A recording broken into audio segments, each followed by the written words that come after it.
నేనైతే మీషో నుంచి ఒక ప్రోడక్ట్ తీసుకున్నాను. సో అది యూస్ఫుల్.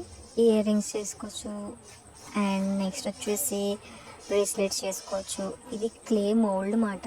సో మనము ఇప్పుడు చూడండి, నేను క్లే తీస్తున్నాను.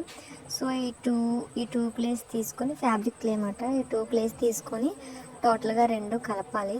టోటల్గా ఎలా అంటే లైక్ మనం చపాతీ పిండి ఎలా కలుపుకుంటాం అలా ఈ రెండింటిని బాగా కలిపి ఈ మౌల్డ్లోకి మనం ఎంత సరిపోతుందో అంత ఆ మౌల్డ్లో ఫ్లవర్ షేప్ వస్తుంది అన్నమాట. ఈ మౌల్డ్లోకి ఇది కొంచెం కొంచెం ఈ క్లేని లైట్గా తీసుకొని రౌండ్గా చేసుకొని అందులో ప్యాచప్ చేసుకోవాలన్నమాట.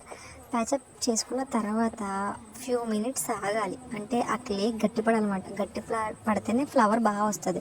నేనైతే కొంచెం పౌడర్ అప్లై చేసి ఈ రౌండ్ కొంచెం క్లేని అందులో పెట్టాను. పౌడర్ ఫస్ట్ అప్లై చేయాలి, లేకపోతే దానికి ఉండిపోతుంది. నెక్స్ట్ నేను ఒక 5 మినిట్స్ 10 మినిట్స్ వరకు ఉంచాను. ఉంచిన తర్వాత ఎలా వచ్చిందో మీరు చూడండి, ఎంత బ్యూటిఫుల్గా ఉందో. ఫస్ట్ వెంటనే పెట్టిన వెంటనే తీయకూడదు, బాగా రాదు. సో నేను ఆరిపోయిన తర్వాత ఇవి ఫ్లవర్స్ ఇలా వచ్చినాయి. దీనికి కలర్స్ వేసి నేను ఏం చేస్తానో నెక్స్ట్ వీడియోలో మీకు పోస్ట్ చేస్తాను. నెక్స్ట్ వీడియోని లైక్ చేయండి.